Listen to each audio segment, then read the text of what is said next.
हर कहानी सिर्फ सुनने के लिए नहीं, महसूस करने के लिए होती है। अगर आप भी उन लोगों में से हैं जो लफ्ज़ों में दिल ढूंढते हैं, तो आप बिल्कुल सही जगह पर हैं। आज की कहानी है जज्बात, मोहब्बत और दर्द का हसीन इम्तिजाज। किरदार वही जो आपके दिल को छू जाए, आवाज़ वही जो कहानी को ज़िंदा कर दे। नावल हमनशी, राइटर इशरत राजपूत, किस्त नंबर 7। महा अपनी जगह से उठी और उस तरफ आई। आदि, तुम क्या बोल रहे हो यार? महा, मैंने अपनी आंखों से देखा था, ज़ावियार को इस दिन उसने ड्रिंक की हुई थी। मैंने पुलिस को इसलिए कुछ नहीं बताया कि कुछ देर पहले ही तुम्हारा निकाह हुआ था ज़ावियार के साथ। महा ने ज़ोर से थप्पड़ मारा था आदि के मुंह पर और चिल्लाई थी, अगर निकाह हुआ था तो क्या आदि तुम्हारे बाबा और नीता बाबी से ज़्यादा ज़रूरी है क्या ज़ावियार? तुमने उस वक्त क्यों नहीं बताया? तुमने हमें भी नहीं बताया क्यों आदि? महा अब रोने लग गई थी।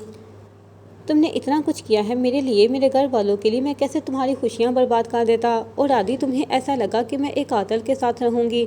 मेरी खुशियाँ एक कातिल से जुड़ी हैं, तुम्हें ऐसा लगता था? तुमने कैसे सोचा कि मेरी खुशियाँ एक कातिल से जुड़ी हैं? और मेरे लिए तुमने अपने बाबा के कातिल को माफ़ कर दिया सिर्फ इसलिए कि वो मेरा शोहर है? आदि, तुम माफ़ कर सकते हो लेकिन नहीं कर सकती माफ़। मैं कभी माफ़ नहीं करूँगी, इसे किसी भी कीमत पर नहीं। हिना और मीरब उसको संभालने की कोशिश कर रही थी, लेकिन महा का रो रो कर बुरा हाल हो गया था। अयान के आंसू थमने का नाम नहीं ले रहे थे। उसकी बीवी के कातल की बीवी उसके सामने थी, उसको बस नहीं चल रहा था। ज़ावियार को भी वही दर्द देता, लेकिन वो दावर खान की वजह से कुछ बोल भी नहीं पा रहा था। महा ने बहुत बेदर्दी से अपने आंसू साफ किए थे, उसका चेहरा सुर्ख हो गया था। महा उठी और बोली, दावर इंस्पेक्टर शान को कॉल करो और ज़ावियार को अरेस्ट करवाओ। बस रोल के मैंने जितना रोना था। अब ज़ावियार और हानिया के मुजरमों की बारी है। हानिया को कह दो कि अपना केस रीओपन करवाए। आदि, तुम भी अपने बाबा का केस ओपन करवा दो। हानिया के मुजरमों को सज़ा हम देंगे, क्योंकि कानून तो हम देख ही चुके हैं। ऐसे कानून का क्या फ़ायदा जो एहतशाम मलिक जैसे गुंडे को 2 घंटे में जेल में न रख सके। अब महा ने क्या सोचा था ये कोई नहीं जानता था, लेकिन अब उसने कहा था वो तो ज़रूर करने वाली थी। तुम सब मेरा साथ दोगे या नहीं? महा ने दावर खान की तरफ देखा था। मैं हर हाल में तुम्हारे साथ हूँ, तुम हर मोड़ पर मुझे अपने साथ पाओगी। सब ने हामी भरी थी। दावर, एक दफ़ा कानून से भी रब्ता कर लेते हैं ताकि उनको भी पता चले, जब कानून इंसाफ नहीं देगा तो हम खुद लेंगे। महा क्या करने वाली थी ये नहीं पता था, लेकिन ये सब जो पता था कि अगर कह रही है तो ज़रूर कुछ बड़ा करने वाली है। महा की मम्मा और बाबा को आज ज़ावियार के घर वालों शाम की चाय पर बुलाया हुआ था, क्योंकि महीन का रिश्ता तय हो गया था। तो अब उन सबका ख्याल था कि शादी की डेट फिक्स कर दी जाए। सब बैठे खुशगपियों में मसरूफ़ थे। डोरबेल हुई और मुलाजिम ने आकर बताया कि पुलिस आई है। अब वो बोल रहा था कि इंस्पेक्टर शान और उसके साथी अहलकार अंदर आ चुके थे। ज़ावियार के बाबा आगे हुए और बोले, आप लोग ऐसे कैसे किसी के घर में दाखिल हो सकते हैं? फॉर यू काइंड इन्फॉर्मेशन, हम ऐसे ही किसी के घर में दाखिल नहीं होते हैं। अरेस्ट वारंट के साथ आए हैं ज़ावियार शाह को अरेस्ट करने। वट, ये क्या बोल रहे हैं? और क्या जुर्म किया है मेरे बेटे ने? सलमा बेगम और अलीज़े बेगम को उन्होंने पीछे कर दिया था। वकार साहब आगे हुए थे। देखिए इंस्पेक्टर साहब, हमें बताएं तो सही कि आखिर ज़ावियार ने क्या कर दिया है ऐसा? आपका तारुफ? इंस्पेक्टर शान ने सवाल किया। मैं अहमद खान हूँ, ज़ावियार का ससुर। ओह अच्छा, महा के फादर। अस्सलाम वालेकुम। उसके इस तरह महा का नाम लेना और फिर सलाम करना उन सबको अजीब लगा था। अब मेरी बेटी को कैसे जानते हैं? कुछ नहीं, दरअसल इससे पहले मिस्टर ज़ावियार शाह की ज़मानत करवाने आई थी वो पुलिस स्टेशन, इसलिए जानता हूँ। क्या मतलब इससे पहले? ज़ावियार भी अपने कमरे से बाहर आया था और पुलिस को देखकर उसे पता चल गया था कि हानिया की वजह से आई होगी। ये तो मामूली केस था, उसकी जान आसानी से छूट जानी थी। लेकिन ये सिर्फ ज़ावियार की खामख्याली थी, क्योंकि वो नहीं जानता था उसके जाने के बाद उस रात हानिया के साथ क्या हुआ था, और ना वो ये जानता था कि आदि और अयान के वो केस फिर से रीओपन करवा दिया है। इसलिए वो बड़े रोक से चलता हुआ उन तक आया था। आइए मिस्टर ज़ावियार शाह, लगता है हमारा ताल्लुक़ काफ़ी गहरा हो गया है। इतनी जल्दी दूसरी मुलाकात? ऐसे छोटे मोटे काम तो होते रहते हैं, तो आपकी तरफ आना जाना लगा रहेगा। ज़ावियार ने बड़ी महारत से जवाब दिया था। नहीं मिस्टर ज़ावियार शाह, इस दफ़ा आप हमारे पास ही रहेंगे। क्या मतलब है आपके पास रहेगा मेरा बेटा? आप बताएं कि क्या किया है इसने? अरे आप इतने बेताब क्यों हो रहे हैं, बता देंगे। सब कुछ थाने आए, ज़रा आप अरेस्ट करो इसे और डालो गाड़ी में। सलमा बेगम रोने लग गई थी और ज़ावियार के बाप से कह रही थी, आप रोकते क्यों नहीं इन्हें? रोके प्लीज़, हमारे बेटे को लेकर जा रहे हैं। पुलिस इसे लेकर जा चुकी थी। ज़ावियार और महा के बाबा भी दोनों उनके पीछे ही थाने पहुंच गए थे। अब वो दोनों इंस्पेक्टर शान के सामने बैठे थे। आपके बेटे ने 2 कत्ल किए हैं, ड्रिंक करते हुए ड्राइविंग के दौरान, और उसका चश्मदीदा गवाह मौजूद है, मरने वाले का बेटा, जो वहाँ उस वक्त मौजूद था। इंस्पेक्टर की बात सुनकर दोनों हैरान थे कि ये सब क्या बोल रहा है। और इसके अलावा आपके बेटे के बड़े शौक में से है कि ये हर लड़की से चक्कर चलाता है, उसकी वजह से कई लड़कियों की ज़िंदगी बर्बाद हुई है। अगर आप लोगों को अगर कोई बात करनी है तो अदालत का रुख करें, वरना हमारा वक्त बर्बाद ना करें। शान ने उन्हें हरी झंडी दिखा दी थी। ज़ावियार को जेल में देखकर उसके बाप से बर्दाश्त नहीं हो रहा था, लेकिन वो इस वक्त कुछ नहीं कर सकता था। ज़ावियार को यहाँ रहना मुश्किल लग रहा था, लेकिन उसे ये इल्म नहीं था अब ये उसका मुस्तकिल ठिकाना होगा। अहमद साहब और उसके साथ ज़ावियार के बाबा दोनों सीधा गढ़ आए थे। वो इस वक्त माहा के घर बैठे थे। अलीज़े बेगम सलमा बेगम को हौसला दे रही थी।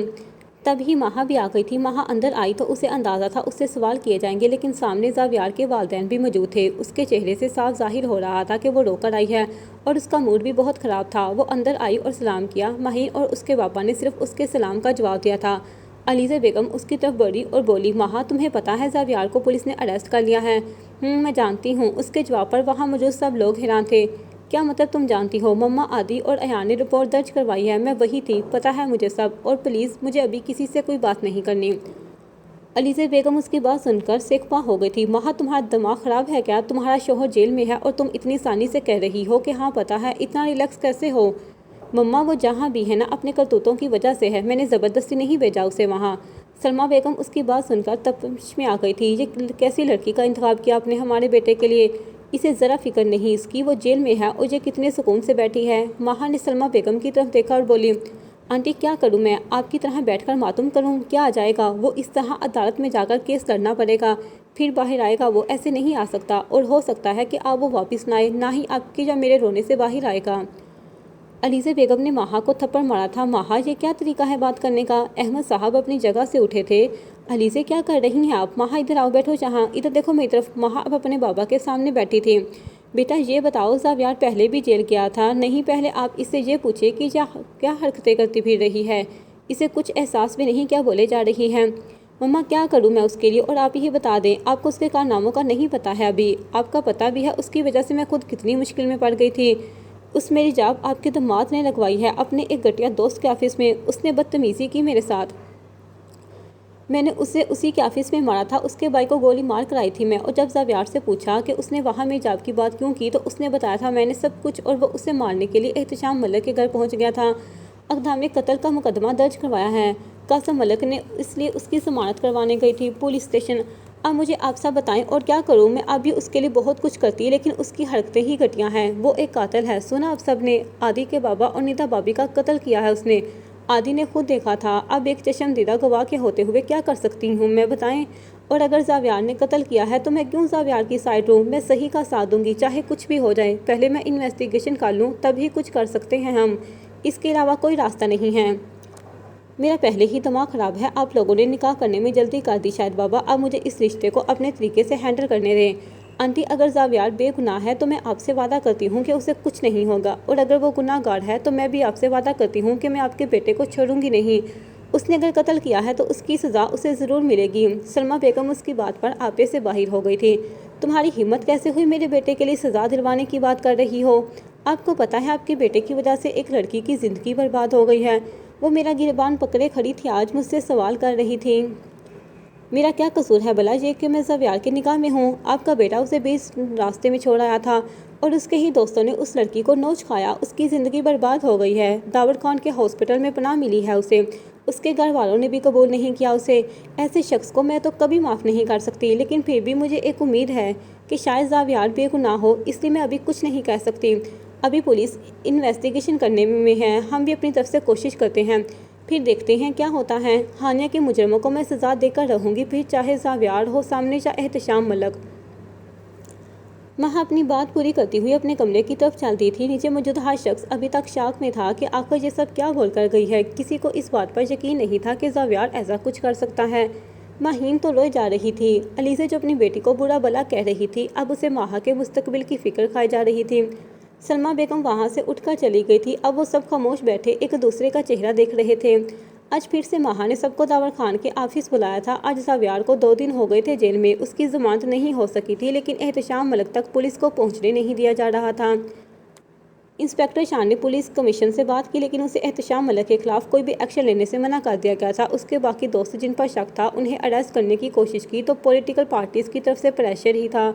सब परेशान थे कि अब क्या करना चाहिए। इस सिलसिले में आज वो सब इकट्ठे हुए थे। वो सब पहुंच गए थे। अभी आदि नहीं आया था। आजकल सब काफ़ी टेंशन में थे। मुझे लगता है दावर खान के ऑफिस को कोई नया नाम दे देना चाहिए, हुज़ैफ़ा ने मशवरा दिया था। यार यहाँ हर दूसरे दिन हमारी मीटिंग होती है, इसलिए इस ऑफिस को भी कोई एजाज़ मिलना चाहिए। हाँ बिल्कुल यार, मुझे लगता है इसे मीटिंग हॉल का नाम दे दो, हिना बोली।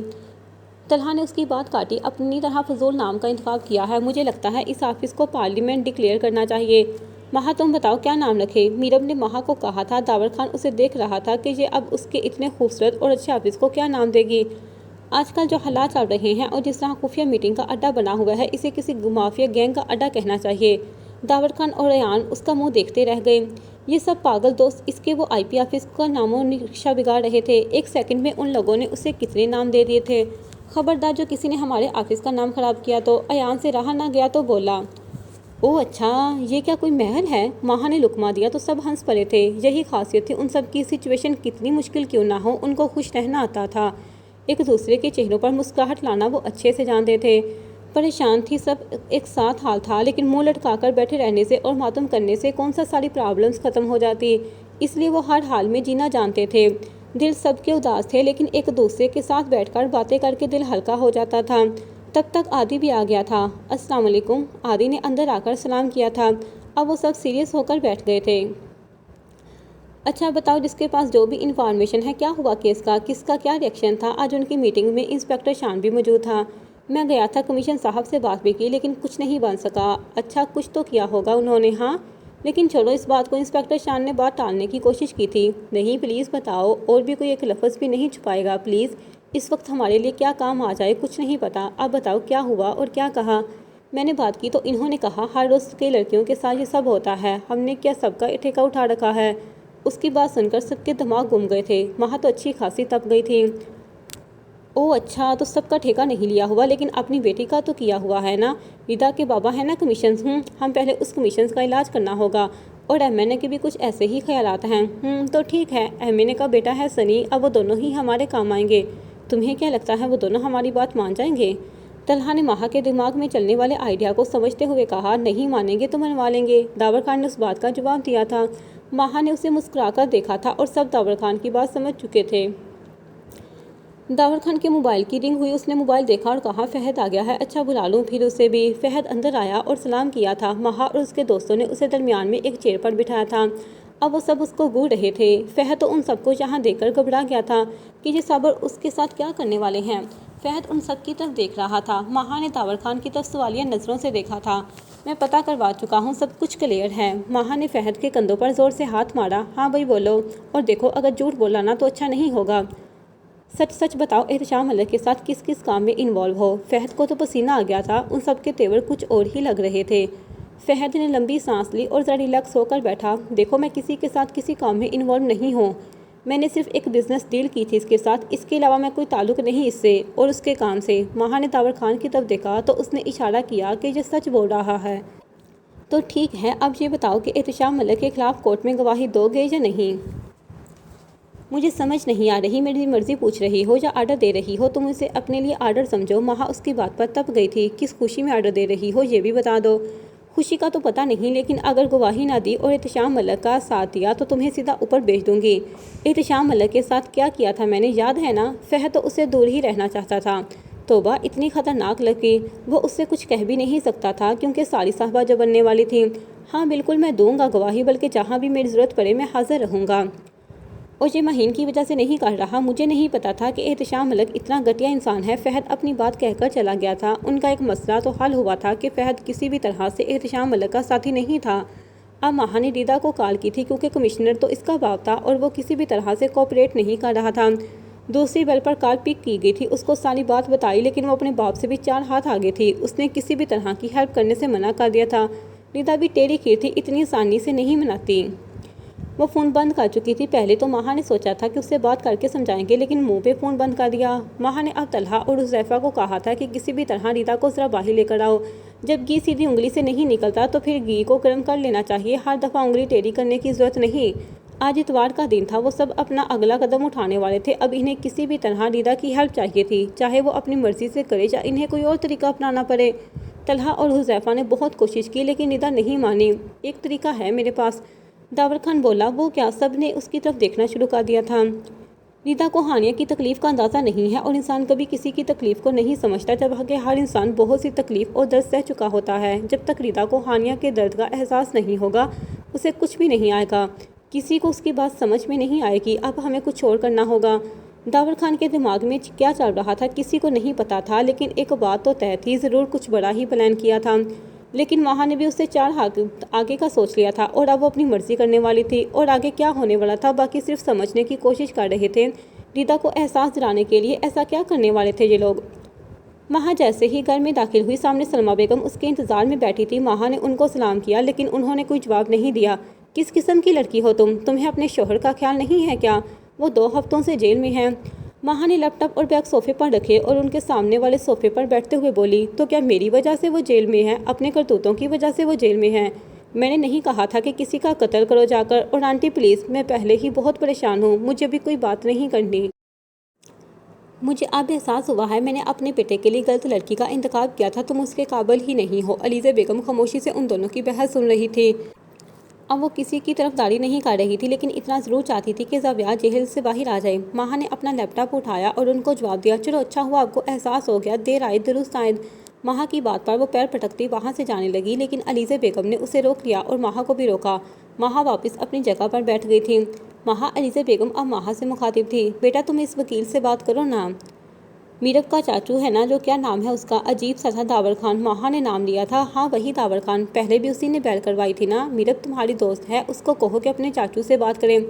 मम्मा आप जानती नहीं है शायद, लेकिन ज़ावियार ने एहतशाम मलिक को भी मारने की कोशिश की थी, तभी एहतशाम मलिक ने उसको अरेस्ट करवाया था और इन्होंने आदि के बाबा और निदा भाभी के कत्ल का केस भी ज़ावियार के नाम लिखवाया था। लेकिन आदि ने ये बयान नहीं दिया था और ये बात किसी को भी पता नहीं थी। आदि से मेरी बात हुई, उसने सब कुछ अपनी आंखों से देखा था और अब ये केस मैंने रीओपन करवाया है, तो आप लोगों से रिक्वेस्ट है कि मुझे अपना फैसला बदलने के लिए फोर्स ना करें। इसका मतलब तुमने ज़ावियार को फिर से अरेस्ट करवाया है? सलमा बेगम का तो दिमाग ही घूम गया था। तुम कैसे कर सकती हो अपने शोहर के साथ ऐसा? आंटी शोहर के साथ नहीं, एक कातल के साथ 2 लोगों की जान ली है उसने, और मैं आपको बता चुकी हूँ कि वैसे भी वो झूठा इंसान है और मुझे झूठ से नफरत है। माहा की बात पर अलीज़ा बेगम और दूर खड़ी माहीन हैरान हुई। पहले तो माहा छोटी छोटी बातों पर झूठ बोल देती थी, इतना कैसे बदल गई है? हाँ माहा बदल गई थी। एक आयत ने माहा को बदल दिया था। अहमद साहब ने सिर्फ एक दफ़ा समझाया था और इस एक आयत से उसकी ज़िंदगी बदल गई थी। उसने झूठ बोलना छोड़ दिया था। अगर ज़ावियार ने कत्ल नहीं किया है तो उसे सज़ा नहीं मिलेगी। अब आप लोगों ने जो समझना है समझते रहे। बाय द वे, मैं खुद इस केस की इन्वेस्टिगेशन करवा रही हूँ। अगर ज़ावियार बेकसूर है तो उसे कोई सज़ा नहीं होने दूंगी। माहा अपनी बात ख़त्म करके वहाँ से उठ गई। रीता अपने कमिश्नर बाब के साथ बैठी थी। उसके फ़ोन पर बार बार रिंग हो रही थी, लेकिन वो मुसलसल इग्नोर कर रही थी। रीता बेटा किसकी कॉल है, पिक कर लो, क्या पता इंपॉर्टेंट काम हो किसी को। कमिश्नर ताहर ने उसका फ़ोन बजते देखकर कहा था। रीता ने फ़ोन ऑफ कर दिया। नहीं बाबा, दोस्त है मेरी, बाद में कर लूँगी बात, इट्स ओके। अब करे बात, क्या कहना था? बेटा तुम जानती हो मैंने तुम्हारा रिश्ता कर दिया है, तुम्हें कोई एतराज़ तो नहीं है? रीता ने उकताए हुए अंदाज में जवाब दिया। नहीं बाबा, जैसे आपकी मर्ज़ी। और वो उठकर चली गई थी और रूम में जाकर फ़ोन ऑन किया और कॉल बैक किए। पहली रिंग होते ही कॉल पिक कर ली गई थी। क्या मसला है तुम्हारा सनी? रीता ने गुस्से से पूछा। क्या मतलब क्या मसला है? तुम कैसे किसी और से शादी कर सकती हो? तुम मेरे साथ क्या टाइम पास करती थी? और शट अप सनी, तुम तो हर खुद दूसरी लड़की पर लाइन मारते हो। आए बड़े टाइम पास। और बात सुनो, अब मुझे कॉल मत करना समझे, वरना अच्छा नहीं होगा। मतलब तुम सच किसी और से शादी करोगी? सनी ने किसी उम्मीद के तहत कहा था। क्या पता रीता शादी से इनकार कर दे, लेकिन रीता के सर पर बहुत सवार था। क्या ज़ावियार से अच्छा इंसान होगा, इससे ज़्यादा अमीर और खूबसूरत? इस वक्त इसको ज़ावियार और माहा को मार देनी थी कि अगर ज़ावियार माहा ने निकाह से कर सकता है तो मैं भी ज़ावियार से बेहतर इंसान से शादी करूंगी और ज़ावियार को उसके किए की सज़ा दूंगी। मुझे धोखा दिया है उसने, मुझसे अफेयर चलाकर निकाह माहा से कर लिया। सनी बकवास बंद करो, मुझे तुम्हें कोई इंटरेस्ट नहीं है। जितना जल्दी इसको समझ लो तुम्हारे लिए अच्छा होगा। रीता ने फ़ोन बंद कर दिया था। सनी बर्दाश्त नहीं कर पा रहा था कि उसको रिजेक्ट करके रीता किसी और से शादी कर रही है। सनी ने फ़ोन दीवार में दे मारा और गुस्से से बाहर निकला और गाड़ी में बैठा और रेश करता हुआ गाड़ी को सड़क पर उड़ाता हुआ जा रहा था। माहा घर वालों के फोर्स करने की वजह से ज़ावियार से मिलने पुलिस स्टेशन जा रही थी। उसका ऐसा कोई इरादा नहीं था ज़ावियार से मिलने का, क्योंकि वो उसके सामने आता तो माहा खुद पर कंट्रोल नहीं कर पाती। क्योंकि जब भी वो ज़ावियार का नाम सुनती तो माहा को आदि के बाबा और नीता भाभी का चेहरा याद आ जाता था और उनके लिए रोते बिलखते हुए उनके घर वाले जिस हालत में उनसे आदि के बाबा और नीता को देखा था वो नाकाबिले बयान थी। उनको बहुत बुरी तरह गाड़ी ने कुचल दिया था। महा के साथ दावर खान और मीरब थे। वो पुलिस स्टेशन वाले रास्ते जा रहे थे कि मीरब की नज़र सनी की गाड़ी पर गई। महा ने उसका बाजू पकड़कर उसको अपनी तरफ मतवज्जा किया हुआ था। क्या हुआ है मीरब? महा ने अपना बाजू सहलाते हुए कहा। यार वो सनी है ना, कितनी बुरी तरह ड्राइव कर रहा है। हाँ यार वही है, पागल है ये लगता है, इसका एक्सीडेंट हो सकता है और दाऊद के पीछे लोग आ रही। मीरब ने उसको कहा। महा हमें इससे क्या लेना यार, वैसे भी ये हमेशा हमसे जेलस ही होता रहा है। कुछ भी करे छोड़ो जाने दो, अगर इससे पूछा तो उल्टा ही जवाब देगा। मीरब महा को मना कर रही थी क्योंकि सनी किसी को सीधी तरह से जवाब नहीं देता था। नहीं यार मुझे लगता है बहुत अपसेट है, पूछना चाहिए क्या हुआ है। हाँ ठीक है फिर पूछ लेते हैं, दावर खान ने उन दोनों की बात सुनकर कहा और गाड़ी सनी की गाड़ी के पीछे ले ली। सनी समंदर के किनारे गाड़ी रोक कर उतरा। वो हाँफ रहा था, गुस्से की शिद्दत से उसका चेहरा सुर्ख हो चुका था। वो तीनों गाड़ी से बाहर निकले और उसको देख रहे थे। वो चीख चीख कर रो रहा था, बच्चों की तरह बिलक बिलक कर रो रहा था। मीरब तो उसकी हालत देखकर डर गई थी। वहाँ मुझे लगता है कोई बड़ी वजह है यार, वरना सनी तो दूसरों को रुलाकर भी नहीं रोता। मुझे लगता है कुछ ऐसा है जो इसके दिल पे लगा है। हाँ चलो पूछते हैं। उसके पास पहुंचकर महा ने उसको पुकारा था। समंदर की लहरें बहुत तेज़ थी, आवाज़ सुनाई नहीं दे रही थी, या शायद वो कुछ सुनना नहीं चाहता था। महा ने और पास होकर पुकारा।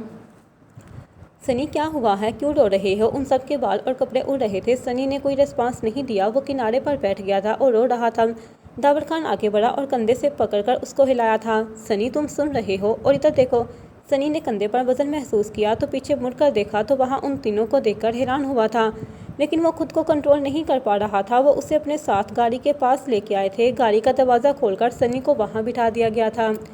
सनी इधर देखो, बताओ क्या हुआ है? महा ने इतने नरम लहजे में पूछा था कि सनी बिना बताए नहीं रह सका था। और इस वक्त वो बहुत टूटा हुआ था। रिदा शादी कर रही है। क्या मतलब शादी कर रही है, और किससे? सनी उसकी बात पर खामोश बैठा था। रिदा की शादी तुमसे नहीं हो रही क्या? मीरब तो बहुत हैरान हुई थी सनी की बात सुनकर। महा ने कहा रिदा और ज़ावियार का अफेयर चल रहा था यूनी टाइम से, और हम में से किसी को खबर नहीं थी इस बात की। मीरब तो और शाक में चली गई थी। सनी तुम क्यों रो रहे हो? तुम खुद भी तो कभी किसी लड़की के साथ हो या कभी किसी और के साथ। अब रिदा की शादी से क्या मसला है तुम्हें? महा को रिदा और ज़ावियार की बातें याद आ रही थी और उसे गुस्सा आ रहा था। हाँ मैं फ्लर्ट ज़रूर करता था लड़कियों से, लेकिन किसी से आज तक कोई ताल्लुक़ नहीं रखा।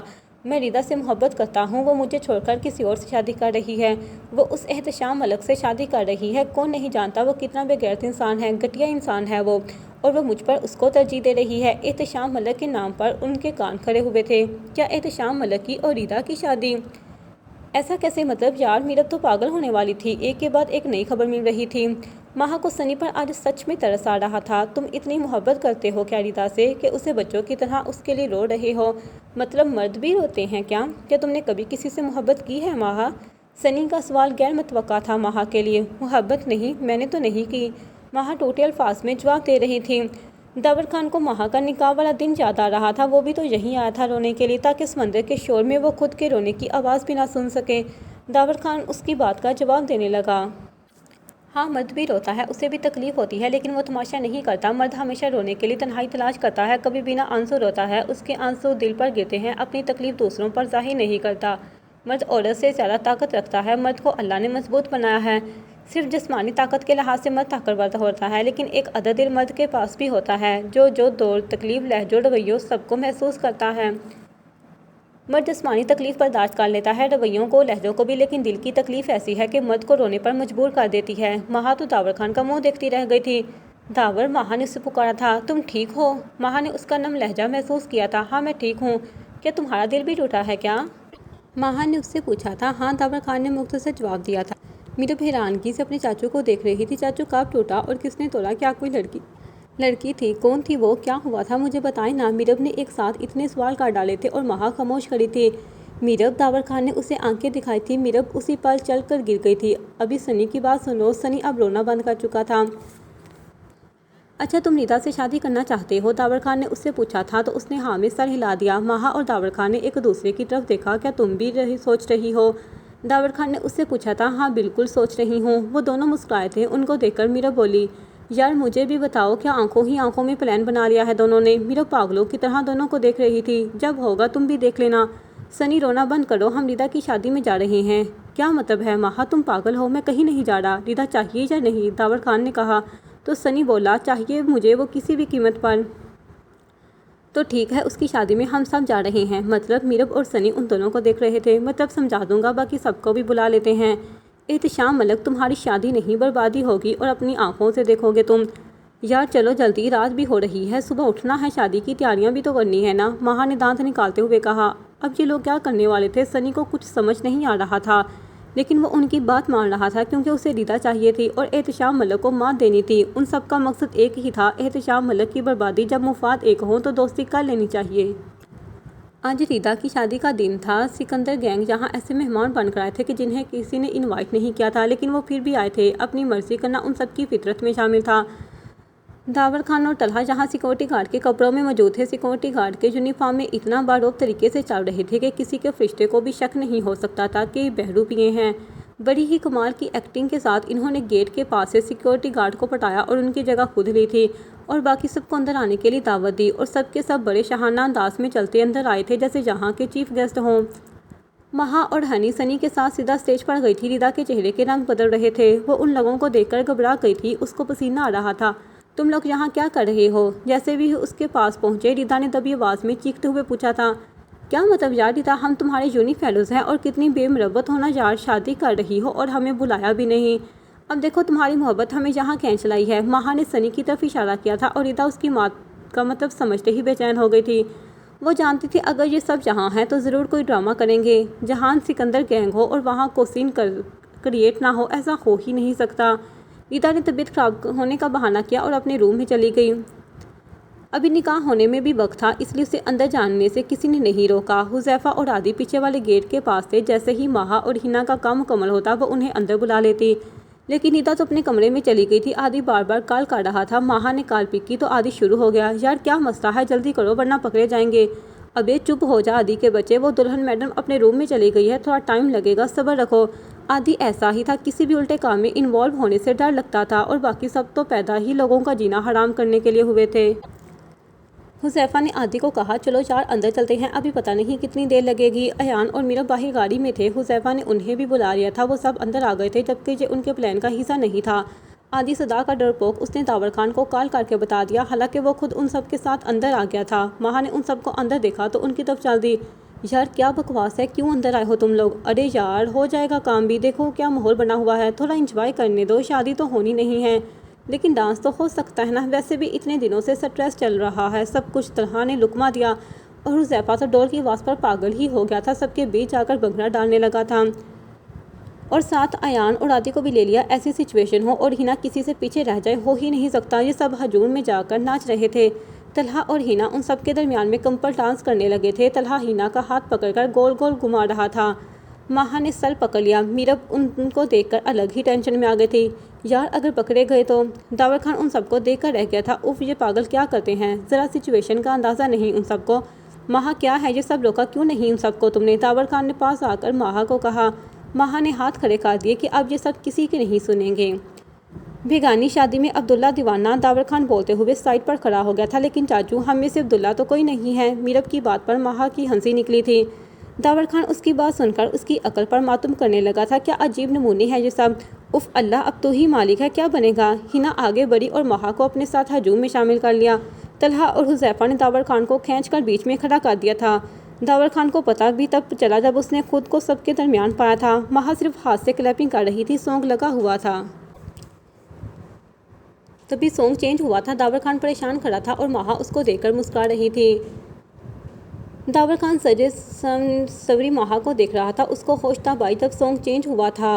अचानक लाउड म्यूज़िक पर दावर खान होश में आया था और उसने माहा का हाथ पकड़ा और बाहर ले आया। उसने अचानक अमर पर सबको समझ आ गया कि डांस बंद करना चाहिए वरना ये कुछ और कर देगा।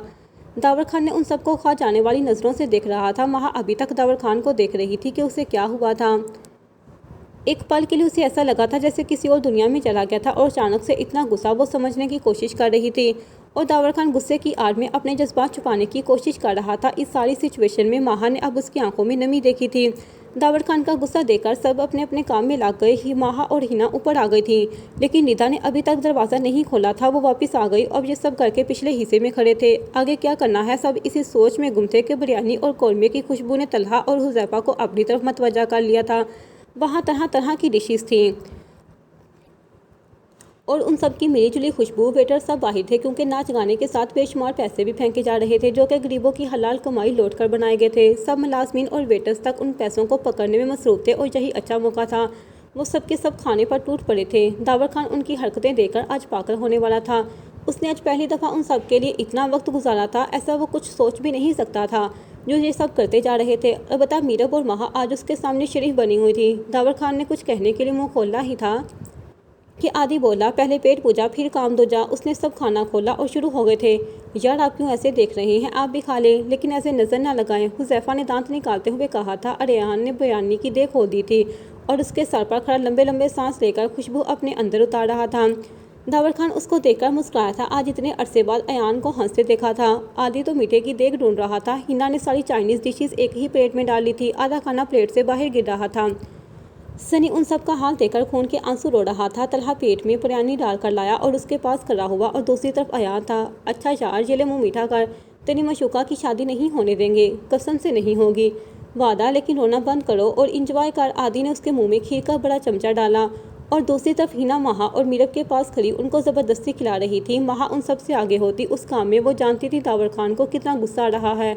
वो यहाँ उनकी हेल्प करने आया है और सब उसको कितना तंग कर रहे हैं। दावर खान जैसे ही ज़रा साइड पर हुआ, महा और मीरब हिना की प्लेट पर टूट पड़ी थी। वो सब पागलों की तरह दूसरे के खाने पर हाथ साफ कर रहे थे। महा ने हाथ में लेग पीस था और वो दांतों से बड़ी महारत से खाने में मगन थी और मीरब चाइनीज़ खाने में लगी हुई थी। महा के मुंह में लेग पीस था और सामने दावर खान को देखकर महा ने ज़बरदस्ती डीठ बनकर दांत निकाले थे। वो सब खा रहे थे तो मैं भी सॉरी। उसको देखकर सबकी हंसी निकल गई थी। महा ने लेग पीस उसके सामने करते हुए कहा, तुम भी खा लो, गुस्सा क्यों कर रहे हो। और ये पहली बात था कि दावर खान उन सब के साथ खुलकर मुस्कुराया था। उनके कहके गूंज रहे थे, लेकिन जहाँ म्यूज़िक की वजह से कान पर यह आवाज़ सुनाई नहीं दे रही थी। महा की हालत देखकर तलहा और हुज़ैफ़ा तो लोटपोट हो गए थे। महा ने लेग पीस वापस प्लेट में रखा और फ़ौरन उसकी नज़रों के सामने से गायब हो गई। दावर खान ने पहली बार उन लोगों को ऐसे देखा था। तौबा, कितने ड्रामेबाज हैं ये लोग। दावर खान ने कानों को हाथ लगाया था। मीरब दांत निकालते हुए बोली, चाचू आप कहते हैं ना महा कितनी फ़नी है, सबको हंसा देती है, यकीन माने वो बंदे को पागल कर देती है। अभी तो आपके सामने फिर भी थोड़ा कंट्रोल करती है अपनी हरकतों पर। ओह अच्छा जी, और आपका अपने बारे में क्या ख्याल है। दावर खान ने उसकी प्लेट की तरफ इशारा किया था। सनी को भी ये लोग ज़बरदस्ती खाना खिला चुके थे। अब उनका फोकस मुकम्मल तौर पर अपने मिशन पर था। महा ने रीता को कॉल की थी। हाँ बोलो, क्या मसला है और इस सनी को क्यों लेकर आए हो तुम? सबके सब यहाँ क्या कर रहे हो? मैं बाबा को बता दूंगी अभी। ओ मेरा बच्चा, जा बता। शाबाश, महा ने दांत निकालते हुए कहा। तुम्हारी सारी पिक और वीडियो सनी के पास हैं। अगर तुम 2 मिनट में पिछले दरवाजे पर ना आई तो वो इस बड़ी स्क्रीन पर सबको दिखा देगा। ऐसा कुछ करने का इरादा नहीं था, लेकिन रीता को कुछ समझ नहीं आया था। वो फ़ौरन पिछले बार दरवाजे पर आ गई थी। सामने गाड़ी में सनी बैठा था। वो गाड़ी के पास जाकर रुकी। इससे पहले वो सनी से कुछ कहती एक और गाड़ी आई और रीता के पास आकर रुकी और इसमें से 2 लोग निकले और रीता को गाड़ी में बिठा कर ले गए। सनी वहीं चीखता रह गया। उसकी सारी मेहनत ज़ाया हो गई थी। वो गाड़ी के पीछे भागा, लेकिन कोई फ़ायदा नहीं हुआ। वो परेशान हाल थी। उसको कुछ समझ नहीं आ रही थी कि क्या करे। अब ये क्या हो गया था, उसने क्या सोचा था, अब उनकी ज़िंदगी में और क्या होने वाला था। जारी है।